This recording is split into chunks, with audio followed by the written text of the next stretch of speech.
The Talmud teaches us that everything is in the Torah, but it does not divulge its information simply. Hello, my name is Benjamin Friedman, and I'd like to illustrate this adage of the Talmud to you by looking at the story of Rachel, our matriarch, as found in Parshas Vayetzei, Genesis chapter 30. The Torah says that Rachel, upon seeing that her sister Leah, whom she had helped become the wife of her own husband Jacob, had 4 children while she had none.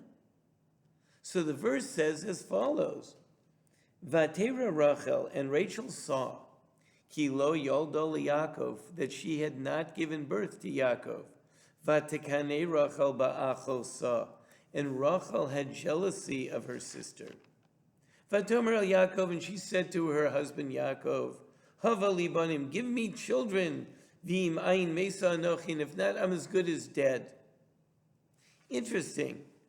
Rachel, our matriarch, the beautiful Rachel, the pious Rachel, the one who, when she saw that her sister was being slipped in her place, was worried about her sister being embarrassed and therefore shared the secret signs that she had arranged with Yaakov so that he would know that it was really her.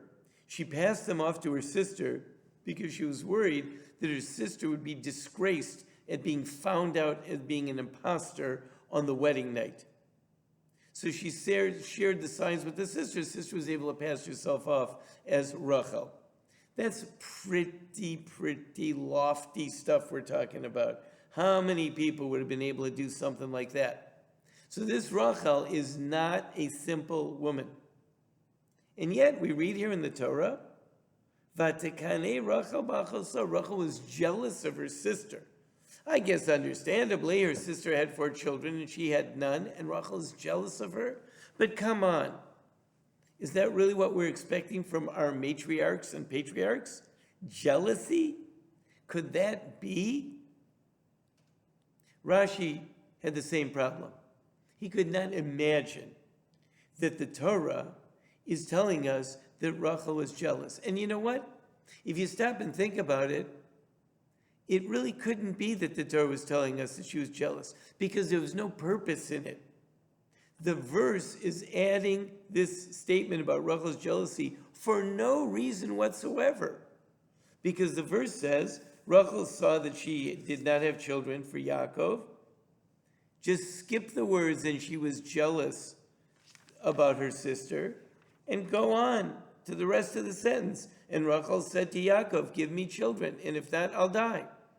So why would the Torah mention that she's jealous? Just to put her down? You know, if you and I talk about someone else and say they're jealous, we call that lashon hara. You're not supposed to talk ill of other people. Would the Torah be slandering Rachel? Would the Torah be saying something negative about Rachel? And for what purpose?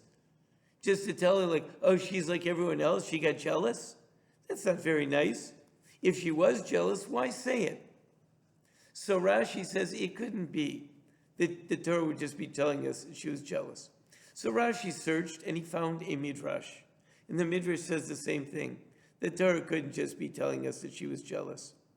The Torah says that she was jealous of her sister's piety. She assumed that if her sister's having children and she is not, it could only be attributed to the fact that her sister must be a very pious woman. And that she was jealous of, her sister's piety.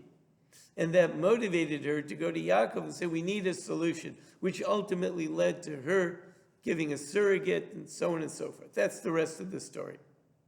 But look at the difference. Look at the difference in how we read the sentence. If you and I just casually read it and moved on, we would be reading that as Rachel. She was jealous of her sister. Sister's having children. She's not. She's like regular, like anyone would get jealous. And we would have not only thought bad of Rachel, which would be very bad because it's wrong, and you're not supposed to think bad of anyone, much less your matriarchs, but it would really be untrue. Not only would we be thinking something that's untrue, we would be missing the real ennobling, uplifting lesson that we could be deriving from Rachel.